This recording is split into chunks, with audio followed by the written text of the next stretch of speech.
Hello friends, welcome to my YouTube channel KL study friends. MP वर्ग 2 science मापन का ये हमारा प्रैक्टिस सेट नंबर 4 है। इससे पहले हमारे 3 प्रैक्टिस सेट हो चुके हैं, जिसमें हम आपको 10 क्वेश्चन करवाते हैं और इन 10 क्वेश्चनों का आपको पूरा विश्लेषण बताते हैं। तो इनके माध्यम से आपके बहुत सारे क्वेश्चन यहाँ पर क्लियर हो जाते हैं। तो पहले हमने मापन वाला टॉपिक अच्छे से देख लिया था, इसके बाद उसके हम प्रैक्टिस सेट लगा रहे हैं। तो जिसने भी मापन वाला जो डिटेल वाले वीडियो हैं वो नहीं देखे हैं तो आप प्ले लिस्ट में जा कर के उनको देख लें।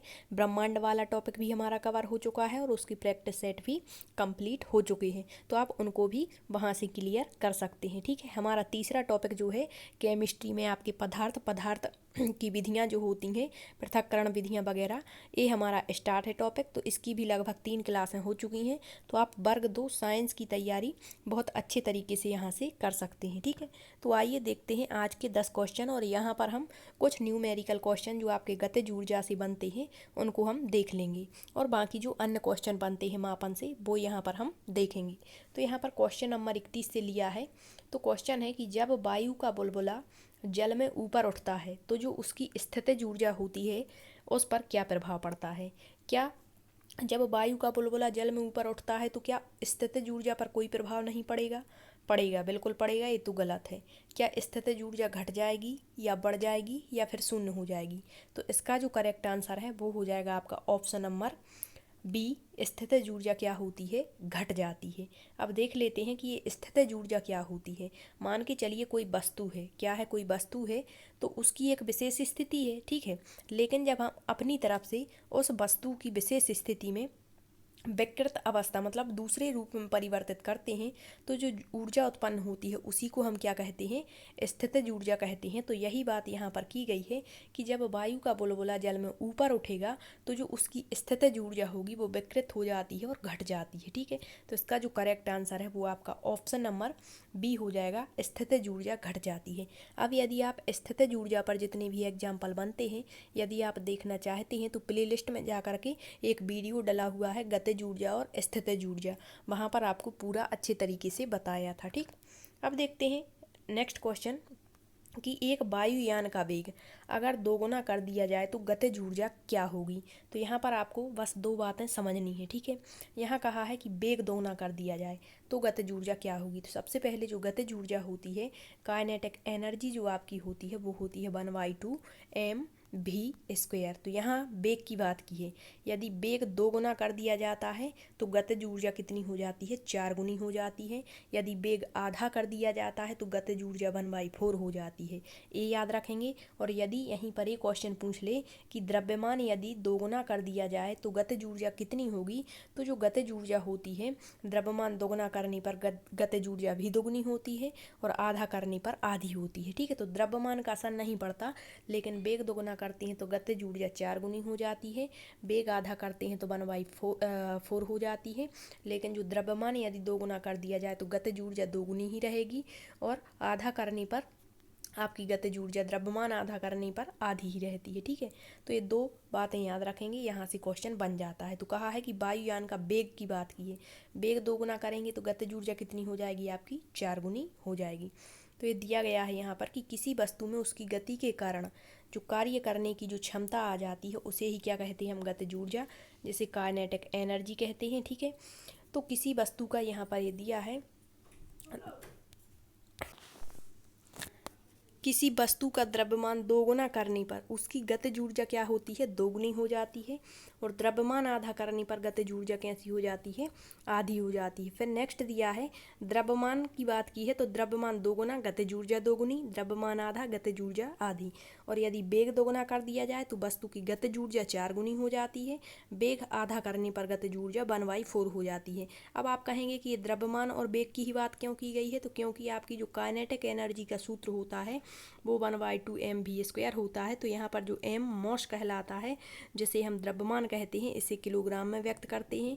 और आपका जो वेग होता है उसे v से डिनोट करते हैं, वेलोसिटी कहते हैं।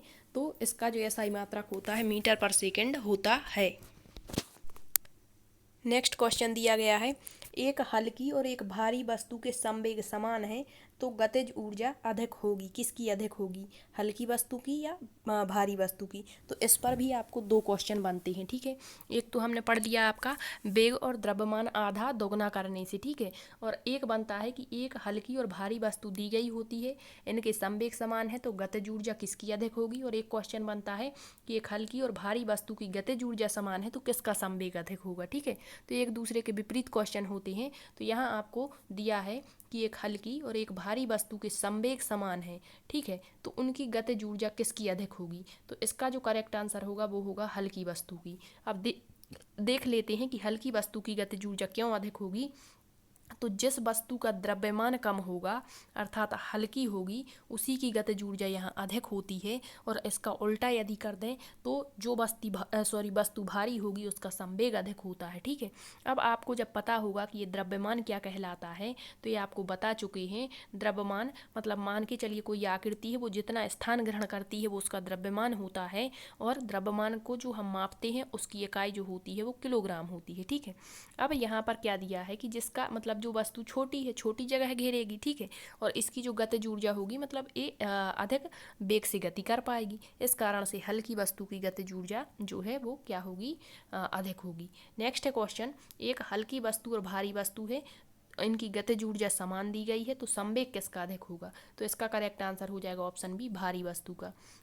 अब दिया है भारी वस्तु का संवेग हल्की वस्तु के संवेग से अधिक होता है, ठीक है। तो संवेग क्या होता है ये आपको हम बता चुके हैं, तो आप पहले पूरी मापन वाली क्लास देख लें, फिर आप ये प्रैक्टिस सेट लगाएं तो आसानी से क्वेश्चनों के आंसर दे पाएंगे। तो यहाँ पर गतिज ऊर्जा से 2 प्रकार के क्वेश्चन हमने देख लिए। पहला क्या देखा हमने कि यदि वेग को 2 गुना कर दिया जाए तो गतिज ऊर्जा 4 गुनी हो जाती है। वेग को आधा कर दिया जाए तो आपकी गतिज ऊर्जा 1/4 हो जाती है। यदि द्रव्यमान को 2 गुना कर दिया जाए तो गतिज ऊर्जा आपकी कितनी होती है, 2 गुनी ही रहती है। और द्रव्यमान को आधा करने पर गतिज ऊर्जा आधी हो जाती है। एक प्रकार के एक क्वेश्चन बनते हैं। दूसरे प्रकार के यही बनते हैं कि एक हल्की और भारी वस्तु का यदि संवेग समान है तो किसकी गतिज ऊर्जा अधिक होगी, तो हल्की वस्तु की।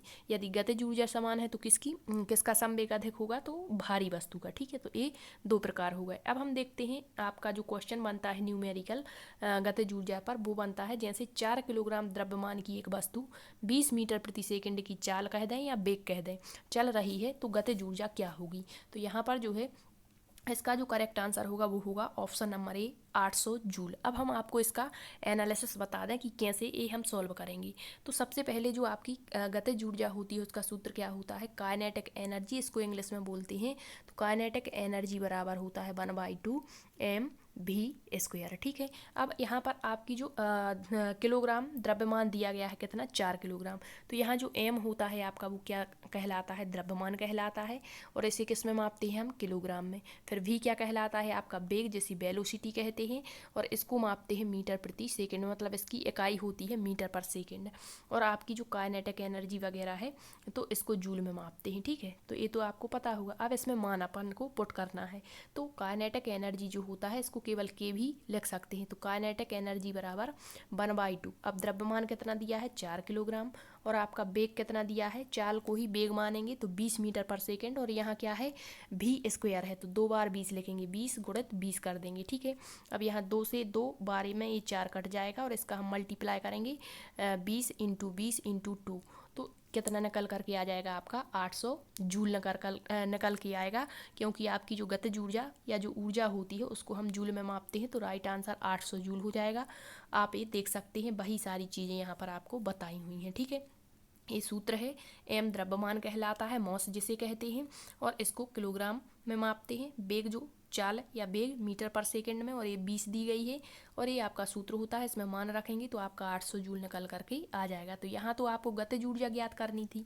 अब अगला पूछ सकते हैं, आपकी गतिज ऊर्जा दे देंगे और आपका जो है द्रव्यमान दे देंगे और आपसे पूछ लेंगे कि वेग बताइए। या फिर गतिज ऊर्जा दे देंगे और आपका वेग दे देंगे तो कहेंगे द्रव्यमान बताइए। तो देख लेते हैं एक क्वेश्चन इस तरीके से दिया है कि एक 2 किलोग्राम द्रव्यमान की गतिमान वस्तु का वेग कितना है। यहाँ वेग ज्ञात करना है। यदि इसकी गतिज ऊर्जा 25 जूल हो जाए तो वही आपका सूत्र रहेगा क्या, काइनेटिक एनर्जी मतलब K बराबर 1/2 mv²। ठीक है, तो यहाँ पर आपकी गतिज ऊर्जा दी गई है, कितनी दी गई है, 25 जूल दी गई है। तो 25 बराबर 1/2, आपका द्रव्यमान यहाँ कितना दिया है, 2 किलोग्राम, और वेग आपको क्या करना है, ज्ञात करना है। ठीक है, तो यहाँ पर अब जो 25 है, ठीक है, तो यहाँ पर क्या है, ये 2 से 2 तो यहाँ पर हम काट देंगे, तो यहाँ पर निकल करके आ जाएगा आपका, यहाँ पर बता दें v² बराबर 25 आ जाएगा। और जब ये स्क्वायर हटेगा तो यहाँ पर √25 हो जाता है। और जब हम इसका वो निकालते हैं, मतलब ए रूट हटाएंगे तो कितना आ जाएगा, v बराबर आपका 5 आ जाएगा। और आपका वेग निकालना है, तो वेग किस में मापते हैं, मीटर प्रति सेकंड में, तो 5 मीटर पर सेकंड आपका वेग निकल करके आ जाएगा। तो ऑप्शन ए इसका करेक्ट आंसर है। फिर ए इसी का एनालिसिस यहाँ दिया गया है, तो आप देख सकते हैं 25 जूल आपकी जो है क्या दी गई है, गतिज ऊर्जा दी गई है, द्रव्यमान आपका 2 किलोग्राम दिया गया है, वेग आपको ज्ञात करना था, तो वही मान हमने यहाँ पर रखा है। और यहाँ पर जो है आपका 5 मीटर पर सेकंड, वेग को किस में मापते हैं, तो आपको सब की जो इकाइयाँ होती हैं वो याद रखनी है। ठीक है, जैसे द्रव्यमान को किलोग्राम में मापते हैं, समय को सेकंड में मापते हैं, वेग को मीटर पर सेकंड में मापते हैं। तो ये आपके जो प्रमुख भौतिक राशियाँ जो होती हैं और प्रत्येक का एक मात्रक होता है, तो वो आपको याद रखना है। ठीक है, तो ये बनते हैं आपके गतिज ऊर्जा पर कुछ न्यूमेरिकल प्रश्न, तो यहाँ पर आपको बता दिए। अब हम देखते हैं किसी स्प्रिंग को दबाने या खींचने में किया गया कार्य उसमें डैश ऊर्जा के रूप में संचित हो जाता है। मतलब एक स्प्रिंग है, उसको यदि हम दबाते हैं और खींचते हैं तो उस पर जो कार्य होता है वो किस ऊर्जा में संचित हो जाता है। तो हमने इसके एग्जाम्पल आपको जब गतिज और स्थितिज ऊर्जा पढ़ाया था वहाँ बताए थे। तो स्प्रिंग वाला जो होता है इसका करेक्ट आंसर होता है स्थितिज ऊर्जा। अब आपसे बांध नदी तालाब वाली बात कर दें, या जो घड़ी होती है, घड़ी में चाबी भरते हैं, या फिर आपसे कह दें कि स्प्रिंग वाला, इसके बाद आपको कुछ एक और बताया था विद्युत धारा वाला। ठीक है, ये क्वेश्चन यहाँ से पूछते हैं तो आपको आंख बंद करके स्थितिज ऊर्जा लगा देना है। ठीक है, और स्थितिज ऊर्जा जो होती है वो वस्तु की विशेष स्थिति और विकृत अवस्था से जो ऊर्जा निकलती है वही आपकी स्थितिज ऊर्जा कहलाती है, पोटेंशियल एनर्जी कहलाती है। ठीक है, नेक्स्ट है क्वेश्चन, यदि बल और लंबाई के मात्रक दोगुने कर दिए जाएं, बल का मात्रक और लंबाई का मात्रक दोगुना कर दिया जाए तो ऊर्जा की मात्रक कितना गुना हो जाएगा।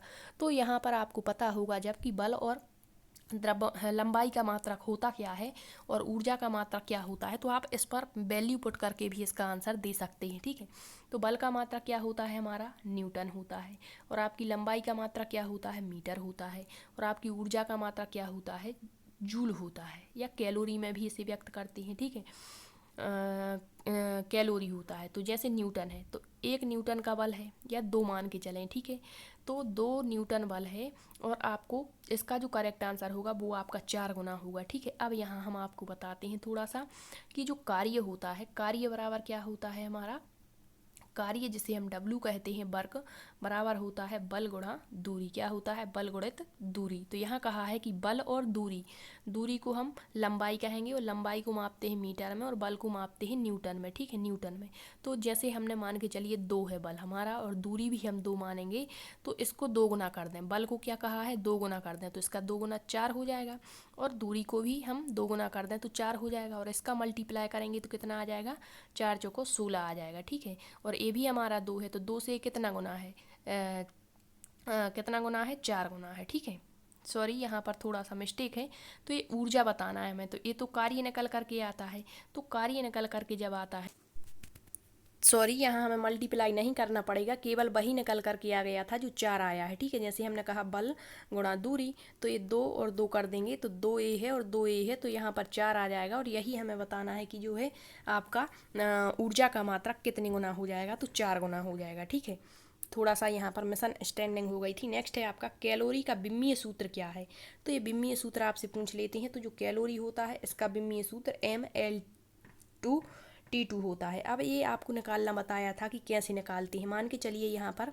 M, L और T है, तो ये आपको पता होगा। M क्या कहलाता है आपका द्रव्यमान, मास जिसे कहते हैं, और इसको मापते हैं किलोग्राम में।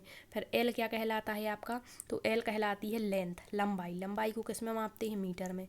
और T क्या कहलाता है आपका समय, और समय को किस में मापते हैं, सेकंड में। ठीक है, तो यहाँ पर दिया है L²T²। ठीक है, तो इसका जो सूत्र है आप इससे निकाल सकते हैं, और जो कैलोरी होता है वो आपका ऊष्मा या ऊर्जा का मात्रक कहलाता है। नेक्स्ट है वह विमाहीन भौतिक राशि कौन सी है जिसका कोई मात्रक नहीं है। तो आपको बताया था कि ऐसी कौन कौन सी राशियां हैं जो विमाहीन होती हैं, ऐसी कौन कौन सी राशियां हैं जिनका जो विमाहीन है लेकिन मात्रक होता है, और ऐसी कौन कौन सी राशियां हैं जो विमाहीन हैं और उनका मात्रक भी नहीं होता। तो यहाँ पर जो करेक्ट आंसर है वो हो जाएगा आपका विकृति। विकृति जो है यह एक विमाहीन, इसकी कोई विमा नहीं होती है और ना ही इसका कोई मात्रक होता है। तो एक क्वेश्चन ए बनता है। एक और राशि होती है आपकी जड़त्वाघूर्ण। जड़त्वाघूर्ण भी आपकी विमाहीन राशि होती है और इसका भी कोई मात्रक नहीं होता। फिर यहाँ पर दिया गया है कोण।